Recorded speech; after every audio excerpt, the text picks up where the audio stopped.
So last year, the Taylors were actually made aware about Sunnyvale's active incorporation of these LGBT indoctrination points into lessons, and not in its own club or curriculum, but buried into history, health, even mathematics. So when the Taylors found out about this, they asked Sunnyvale, the school, to notify them and to excuse their children from any lessons that contain these LGBT topics. Sunnyvale refused, said that the Santa Clara County Office of Education Guidance makes this instruction non-optional, that there's no opt-out, and this is my favorite part, that the Mahmoud decision did not apply in California school districts. Welcome to the Napa Legal Podcast. I'm Frank DeVito, Senior Counsel and Director of Content at Napa Legal. And I'm Alexa Kawlewski, a recent graduate of Notre Dame Law School. Thank you for joining us for another episode of the Napa Legal Podcast. As always, if you enjoy the content we're putting out, we appreciate it if you like the podcast and subscribe to our channel on YouTube or Spotify or wherever you happen to be listening from. So this week we'll be covering a couple of big cases, I think a little bit more newsy than what we normally get. So we're going to start with an effort in California by a school district to basically thwart the U.S. Supreme Court's Mahmoud v. Taylor ruling by teaching LGBT materials without parental consent. Then we'll go to a recent Supreme Court ruling on RLUIPA, the Religious Land Use and Institutionalized Persons Act, regarding a prisoner's right to sue. And then we will end with a win in the Ninth Circuit by a couple of former employees of Alaska Airlines who were terminated for voicing their views on the Equality Act and have been in court for several years now. So let's start, as we often do, in California. So this is fascinating to me. I'm going to go through the facts briefly, and then I don't know that there's that much analysis necessary other than to talk about Mahmoud and remind readers that this case has largely already been decided. But let's start at the beginning. So Justin and Rose Taylor are the plaintiffs in this case. They're a devout Christian family. They hold traditional views of sexuality. They believe, like many devout Christians, that parents are responsible for the moral formation of their children. Not controversial. The Taylors have two children who attend Sunnyvale Elementary School, which is in the Santa Clara County School District in California. And in this school, LGBT topics are incorporated into classroom instruction. So that sets up the problem. Further, Sunnyvale relies on guidance from the Santa Clara County Office of Education, which states that schools may not facilitate the selective opt-out of lessons that are focused on LGBTQ content by parents, guardians.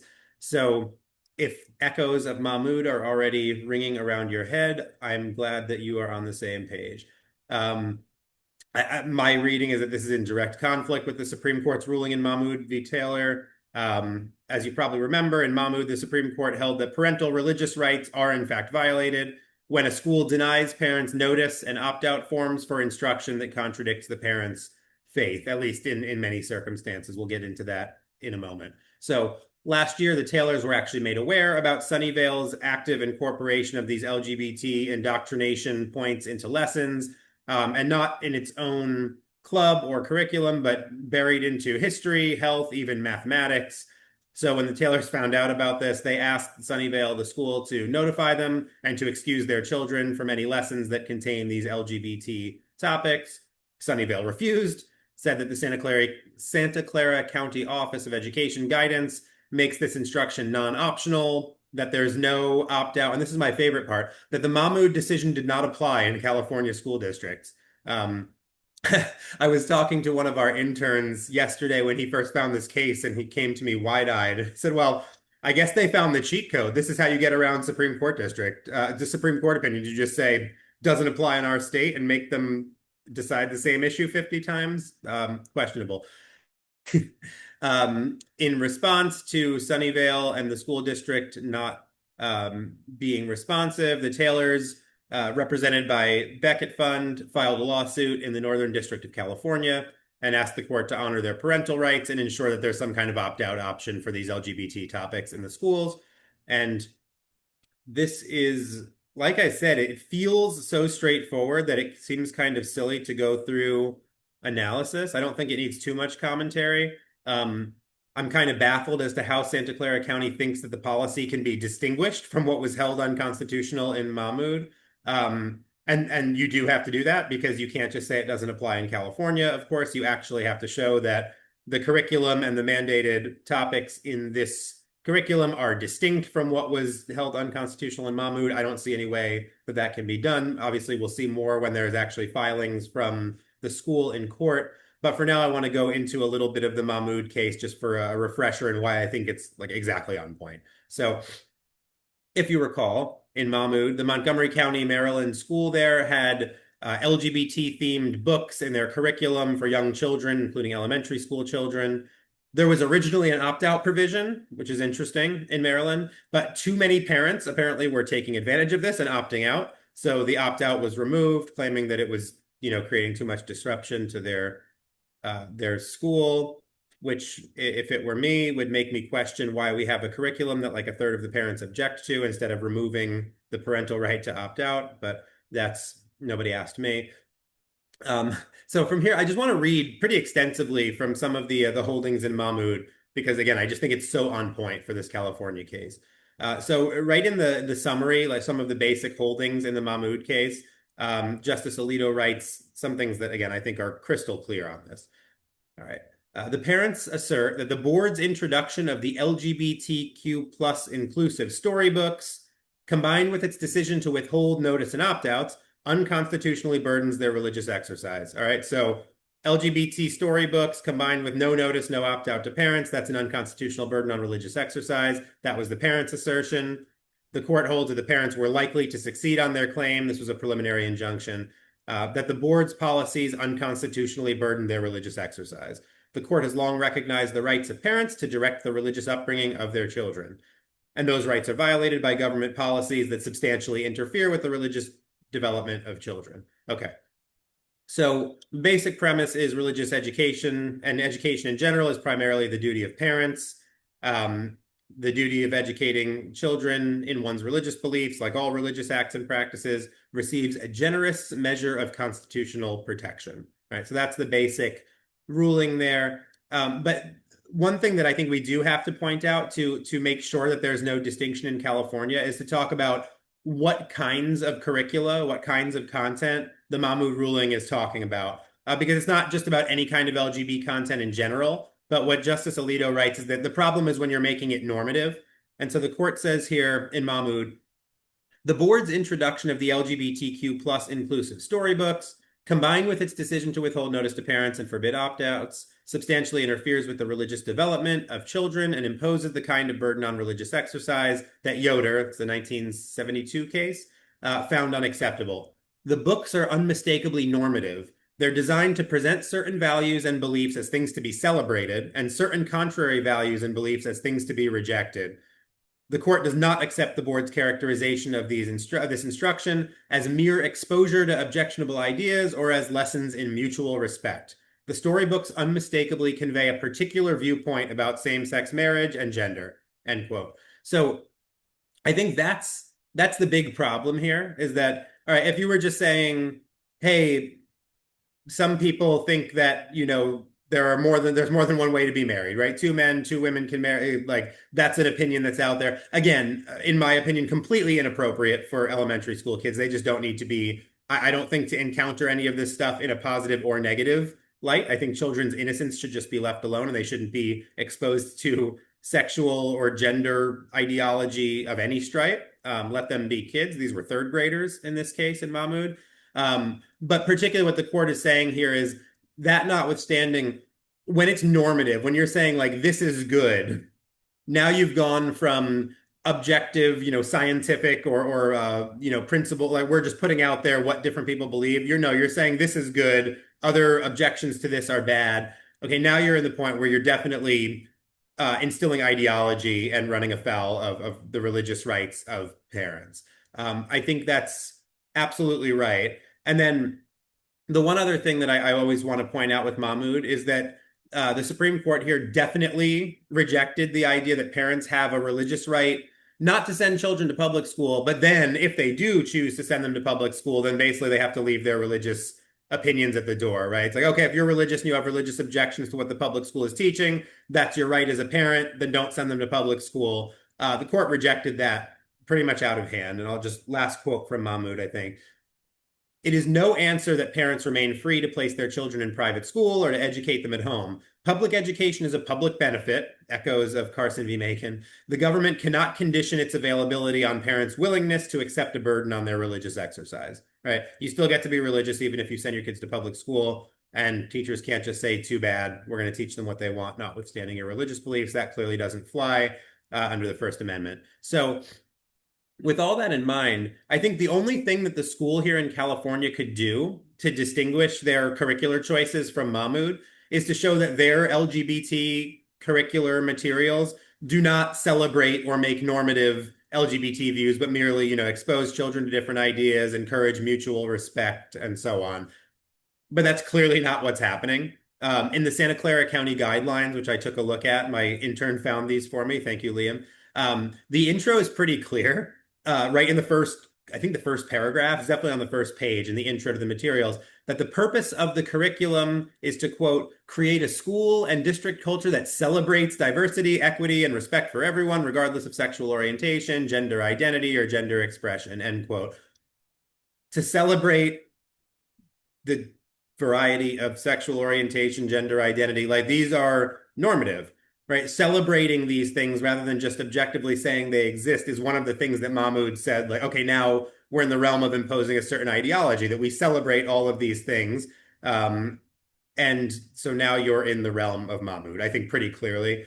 And the guidance goes on to say that instruction must affirmatively recognize that people have different sexual orientations, and when discussing or providing examples of relationships and couples, must be inclusive of same-sex relationships. Again, you're portraying it in a positive light. This is ideological. This is trying to make it normative. So again, now we're in Mahmoud territory pretty squarely. Just if not to put too fine a point on it, but make no mistake, this Santa Clara guidance and what they're doing at this Sunnyvale school is not about exposing children to objective information and encouraging respect. This is obviously about forcing an agenda that makes LGBT sexual values and relationships normative.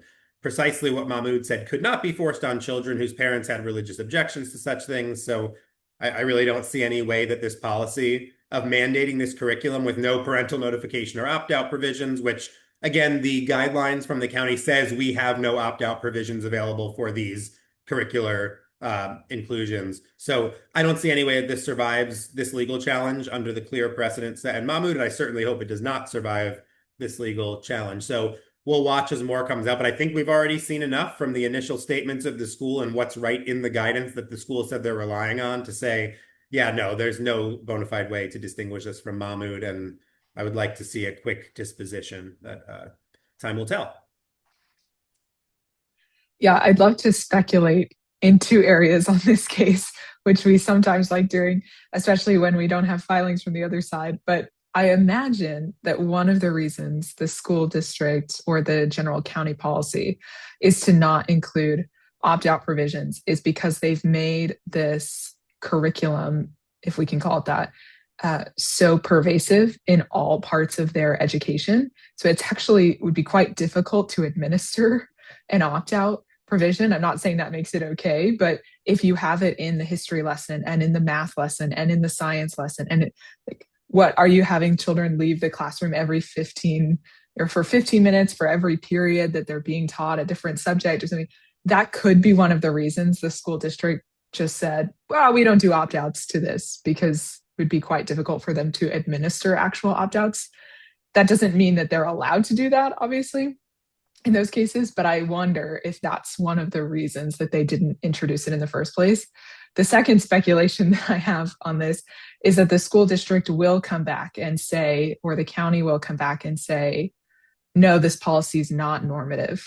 And I think this might be a direction we see these sorts of cases going forward, where you have one side who maybe even very legitimately believes that they are not making a normative claim, that they are just stating facts about the reality of the world, and that you can't say that that is a normative claim about the proper appreciation of a group in society or the proper understanding of biology, et cetera, et cetera.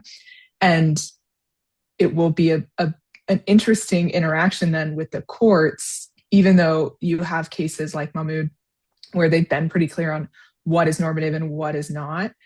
If you have one side who's ostensibly, legitimately, from their perspective, arguing that the claims they're making are not, in fact, normative, that's, I don't think, what you have here because of the very obvious statements.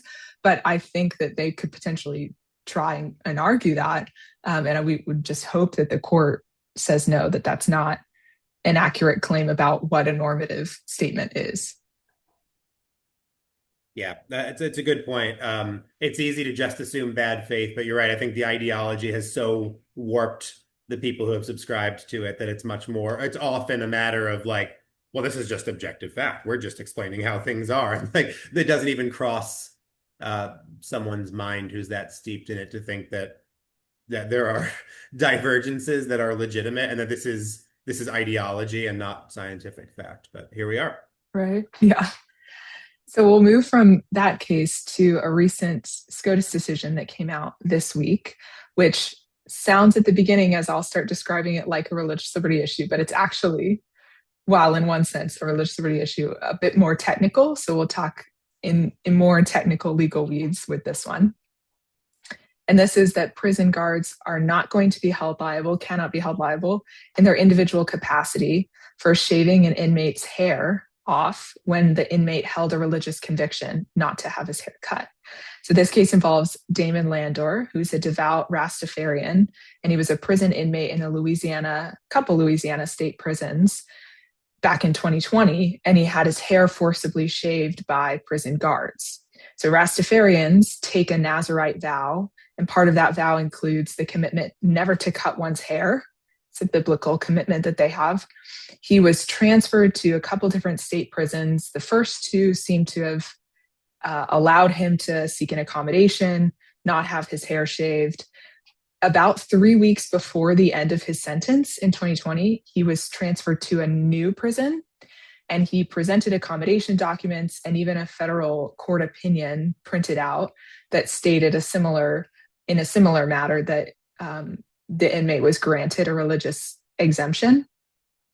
That documentation was rejected. A warden was summoned, and upon Landor's inability to produce immediate additional proof of his beliefs, he was handcuffed, and the Louisiana Departments of Corrections guards forcibly shaved his head. Now, you would think the question, therefore, is whether or not there was a violation of his religious liberty rights. That's not actually what the case ultimately was. The question was whether Landor had the ability to sue those specific prison guards in their individual capacity. So the Supreme Court just addressed this case this term, and the specific issue presented to them was whether the spending clause allows individuals to be held liable in their personal capacity under RLUIPA, the Religious Land Use and Institutionalized Persons Act. Why was this question? Well, because one condition of RLUIPA requires that state prison systems agree to answer federal suits by private plaintiffs, Landor, alleging certain substantial burdens on their religious exercises, shaving of the head in this case. So that was the crux of the claim that he made. There was a couple other initial claims in the lower courts. Those were all weeded out by the district court or the Fifth Circuit before this made its way to the Supreme Court. And an opinion was released in this case on June 23rd. It was a 6-3 decision. Justice Gorsuch authored the majority, Justice Jackson the dissent. And the basic holding of the majority was that state employees, so the prison guards, in this case, cannot be held liable in their personal capacities under the spending clause statute, such as RLUIPA, unless those individuals, and this is the important part, have voluntarily and knowingly consented to answer private suits under the statute. So the individual defendants in this case did not consent, and so Damon Landor's case could not proceed against them. It was dismissed. Because the Religious Land Use and Institutionalized Persons Act is an agreement between the federal government and individual states, under which the states agree to certain things. This is the spending clause aspect of it, right? They agree to certain conditions and terms in order to receive money from Congress. The officers are not, however, parties to that agreement. And so the majority spent a lot of time focusing on the contract law principles that underlie that relationship. And because they're not parties to the agreement, they could not possibly have consented to be liable under the agreement, RLUIPA. So since it's just the state of Louisiana, in this case, in the federal government, you could sue certain individuals involved in the process in the state of Louisiana. You could sue entities of the state of Louisiana, but you cannot sue these prison guards in their individual capacity. Simply because, in the majority's view, the spending clause doesn't authorize Congress to bind these individuals without their consent. So that's the real crux for the majority, is that voluntarily and knowing grant of consent. And that is the principal issue for the dissent as well. The dissent would remove that, doesn't think that that should be involved, doesn't think that that makes the case one way or the other. And for the majority, that makes the case entirely on the one way, which is that you can't sue individuals in their individual capacity. The majority speculates that if Congress were authorized to regulate an individual's conduct who receives federal funding, then they would conceivably be authorized to force a lot of things. They could force, for example, a college coach to let male athletes on a female team. It's giving Congress a kind of police power that would cut away at the idea of limited government. And thus the court concludes that Congress's power to spend does not give it power to regulate. So any binding obligations have to be voluntarily and knowingly undertaken. There's simply no federal cause of action, therefore, against the individual guards in their individual capacity under RLUIPA. Justice Jackson, joined by Kagan and Sotomayor in the dissent, does not see it this way. They argue that neither the respondents nor the court contest Congress's power to impose RLUIPA's substantive directive accommodating of religious freedom, but that the majority to them adopts a peculiar position that Congress is powerless to create and the state is powerless to accept the natural, what they're calling the natural next step, which is a damages remedy against an official who violates that directive. So they see one line, but then a lack of the conclusion, where the majority finds the conclusion with this consent requirement. They would simply prefer to call the right and the remedy attached to RLUIPA, no matter the contract situation. They also, at least Justice Jackson argues in the dissent, to reject this statutory argument. So she says RLUIPA plainly authorizes individual capacity lawsuits for money damages. They've interpreted identical language in RFRA, the Religious Freedom Restoration Act, to allow for individual capacity damages lawsuits. And so the dissent would apply the similar RFRA precedents to RLUIPA cases as well and say, therefore, you can have an authorized individual capacity lawsuit. And they argue the spending clause does not contain any kind of direct consent requirement. So where this voluntarily and knowingly aspect comes from for the majority, the dissent says not really present in the spending law precedent we see, not present in Dole. It's the primary case that they talk about. And the dissent also draws a lot of analogies between this area of law and other areas of law to try and draw out this example for them. So where an enumerated power enables Congress to prescribe rules, then the dissent argues the necessary and proper clause empowers Congress to give those rules force by imposing consequences on those who disobey them. So you see how the dissent goes an additional step and works in a new clause, the necessary and proper clause, that's not so much present for the majority because the spending clause itself has the, we'd say, backstop that prevents the suit against an individual and an individual capacity in this case. So an interesting question of law, is a little bit more than the religious liberty side of it, but of course wrapped up in RLUIPA itself. So it's still ultimately a religious liberty issue and will have implications for any sort of RLUIPA suit moving forward. Yeah, one thing maybe, I know you read this case more closely than I did to prep for this, but the dissent, where I'm trying to find the quote. There's a quote, oh, right, about like Congress having no practical ability to bind individuals to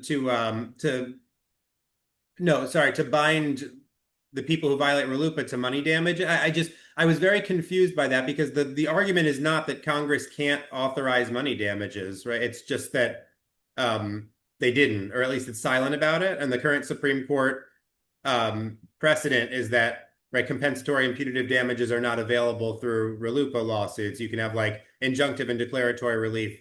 And that's, I thought that whole conversation with the dissent was a little bit muddled as to, because the proper remedy is obviously if Congress doesn't like this and says, no, we want individual lawsuits against individuals who violate RLUIPA, like these prison guards, and we want money damages on the table, you can just amend the statute. So am I missing something? No, I think that's right. And I think that's the one of the additional steps the dissent takes to go a little bit further, where the majority is not really spending any time addressing that potential claim or issue because it's just not present for them. And I think that the dissent is really getting that from the RFRA cases Right. and drawing an analogy between, well, you have very similar statutes, you have very similar rules. We let it go one way on RFRA. Why not just say that's what RLUIPA is too? But that's not actually the crux of the spending clause authority for RLUIPA. And that's, I think, the issue for the majority. Yeah, that makes sense. The one other thing I'll say that I just thought was procedurally kind of interesting is that when this, I think you hinted at this, but the district court case originally, right, Damon Landor sues both the prison and the individual officers. It's dismissed against both, right, for different reasons. Right. The individuals for the reasons that the Supreme Court eventually upheld, that there's no private right of action against people who did not sign up for this, to paraphrase, but also dismissed against the Department of Corrections because the precedent is that you can only file for declaratory or injunctive relief. And by the time he filed this lawsuit, he was already released from prison. And so everything was moot. But it's interesting because if he primarily wanted to go after the money damages issue, obviously there would have been a stronger claim to at least try to take up that question. Can in fact, compensatory or punitive damages be sued for under RLUIPA? You would think that he would have appealed the dismissal against the Department of Corrections. He did not.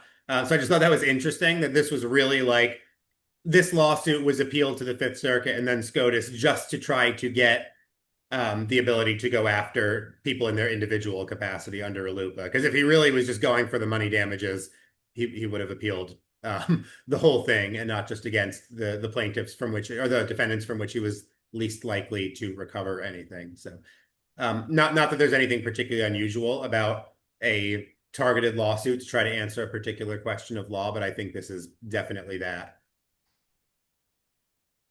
All right. And with that, another case of religious discrimination in a very different context. We're going to this recent Ninth Circuit win in a now 5-year-old case involving Alaska Airline and a couple of former employees who were terminated. So I really am fascinated by this case. And I think, Alexa, you said you were an intern, right, at First Liberty when they took this case, and that was a few years ago. A while ago, yeah. Yeah. So the background here, most of our listeners are probably at least somewhat familiar with the Equality Act. It was passed by the House, I think, in 2021, but never by the Senate, so it's not law. It's a bill that has lingered and generated controversy and headlines for years, but has never become law. If passed, the bill would have added sexual orientation and gender identity to the prohibited categories of discrimination in the Civil Rights Act, which would have, among other things, prohibited denying males access to shared facilities like restrooms and changing rooms if they identify as women. So controversial bill would have basically enshrined what has already kind of been added in by judicial precedent, but it would have put it right into the statute of the Civil Rights Act, going quite a bit farther than I think the legislators ever intended to when they passed it in the 60s to deal with mostly race-based discrimination. But that aside, during the debate over this bill, which, if you remember back then, was very hot, it was all over the news and generated a lot of controversy. So Alaska Airlines announced that it supported the bill. This was in an internal company forum, and employees were invited to comment on the post. More on that in a minute. One of the later terminated employees made a post asking, as a company, do we think it's possible to regulate morality? Another now terminated employee, Marley Brown, posted, well, does Alaska support endangering the church, encouraging suppression of religious freedom, obliterating women's rights and parental rights? Both women were questioned by the airline, investigated, and pretty quickly fired for their comments. So the two terminated employees, represented by First Liberty, filed a lawsuit originally in May 2022 on anti-discrimination grounds. In May 2024, the federal judge granted Alaska Airlines motion for summary judgment, which, as most of you listening are lawyers, you know, means that the court concluded that there is no dispute of any material fact, and that as a matter of law, Alaska Airlines wins. First Liberty appealed, and we just got a decision from the Ninth Circuit reversing the summary judgment, stating that Smith and Brown had established evidence that at least creates disputes about material facts and will bring the case to trial. So it's going to go back to the district court. Basically, I think the question is just whether the terminated employees were engaging in discrimination or harassment, as Alaska Airlines characterizes it, or whether they're engaging in protected speech about their religious beliefs or other kinds of protected speech, right? Yeah, if the former, of course, termination makes sense, right? If you announce a policy and your employees start like harassing employees for some reason, I don't know how that would really even apply here, but if that were the case, okay, I get it, but that's not what's happening here. And the Ninth Circuit pretty much rejects the framing of this issue that way, or at least rejects that there's no dispute as to how it's being framed, right? So the Ninth Circuit says, Brown posted a facially religious statement that the Equality Act would endanger the Christian church, encourage suppression of religious freedom, and eliminate conscience protections. And Alaska and the union understood the religious basis for this post. Considering the facts in the light most favorable to Brown, there was a genuine dispute of material fact about whether she was in fact fired for engaging in discrimination or harassment, or whether Alaska instead used the cover of its employee policies to fire her because of her religious beliefs. I have a couple issues with the facts here. I won't take too much time on them, but the one, and Alexa, I know we talked about this offline, but first, Alaska Airlines asked for comments from their employees, right? If they were just saying, okay, headline, just so you know, there's this bill, Alaska Airlines supports it, end of publicity statement, that's one thing, but they asked for comments. The employees are welcome to comment on this. So if you invite comments, but then treat comments that oppose the bill on religious or ethical or policy grounds as grounds for termination, it's quite offensive. Clearly, what employees are going to get here is, hey, if we announce a political position that we're taking, you may comment on it, but only if you agree. If not, we're going to say that you're harassing or discriminating against somebody and terminate you. Like that's my takeaway if I were an employee there, right? Yeah, if Alaska Airlines only tolerates comments that agree with its support of the bill, there's no point in inviting comments on the forum in the first place. Just shut the comment box off. But from the quotations in the court decision further, I don't see anything even close to discrimination or harassment. There's nothing borderline here. These two employees are raising reasonable questions about potential problems associated with the Equality Act, right? What does this mean for religious liberty? What does this mean for women's rights? Especially when you bring up the gender identity mandates that would have come in these non-discrimination laws in the Equality Act, saying that this is a problem for women's rights if it's going to allow men into women's bathrooms and changing rooms, that's a legitimate problem associated with this bill. I don't see what's going on here that is even arguably discriminatory or harassing. These kinds of legitimate questions raised by these two employees is precisely the purpose of welcoming comments in the first place. And so terminating employees for disagreeing with the bill in a situation like this is entirely inappropriate. I could probably make some hypothetical comments that employees could write in response to the Equality Act in this forum that could cross the line into, nasty, inappropriate talk about women or equality that could maybe reach discrimination or harassment of particular employees. But I mean, they didn't mention any particular employees. They're talking about policy issues. These comments aren't even close.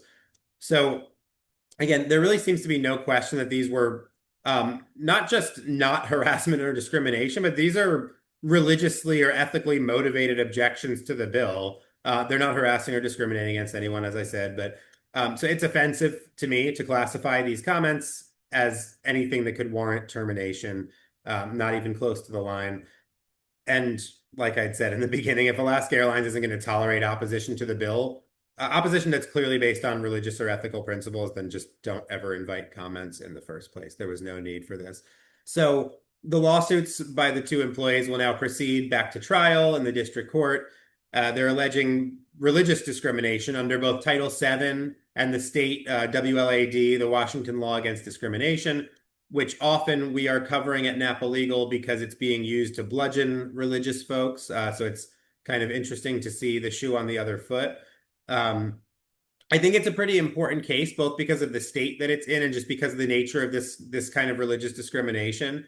Religious discrimination doesn't simply mean in the employment context, right, refusing an accommodation to wear religious attire or take off work for holy days, right? We think of like Groff versus DeJoy, right? The Supreme Court case with the postman who wanted the accommodation to not do a mailing route on Sundays, and he won 9-0, by the way. But those are kind of the run-of-the-mill expected religious accommodations, right? I want to wear my yarmulke. I want to, take off work on the Sabbath, things like that. But this is an important, I think, extension case on what religious discrimination means under Title VII and state non-discrimination laws, right? If employees are not free to express opinions, especially when they've been asked for their opinions by their employer based on their religious beliefs, I think these employees are clearly being discriminated against and being punished for bringing religion into legitimate conversations that they're being asked to have. So I like this case. I'm hopeful that now that it's going back down to trial, that we'll see further development for religious people to be able to actually use non-discrimination laws for one of their intended purposes instead of all the ways that they've been expanded and warped in recent years. You can almost draw a line between the first case you talked about, Frank, and this case, with the irony of the half open marketplace, where in the first case, there's potential for the school district arguing, well, we're not making normative claims here. We're not educating in one-sided ways. We're just stating facts. And Alaska Airlines in this case saying, well, it is a form of discrimination and or harassment for you to simply make a post that says something about this conflicting with your religious beliefs or something about this conflicting with an ethical worldview. And it's a rich irony that it is a only post or only teach when you agree with us. And we're only open to the expression of certain ideas or speech. And so you're really seeing a crowding out of different speech or an encouragement to not, or an inability to opt out of other speech, right, from these instances. So again, agreeing with you, hopeful that the court sees that as a truly ridiculous framing of the comments that were made by both employees. They're not forms of discrimination and harassment, and you can't classify them anywhere close to what you might think of if you came up with a comment that was either of those. And so really it's not something that the company can ever fire someone for saying. Yeah, that's a good note to end on. All right. So with that, I suppose we will wrap up. And thank you for joining us for another episode of the Napa Legal Podcast. So we hope you'll join us next week as we continue to highlight and discuss some of the most important ongoing legal issues that affect religious freedom and the work of faith-based nonprofit organizations. As always, if you want to know what we're up to, you can visit our page, napalegalinstitute.org, check out upcoming events, programs, content, donate money. We appreciate your support, and we hope that you will continue to stay engaged. We'll talk to you next week. Thank you for joining us, and God bless you all.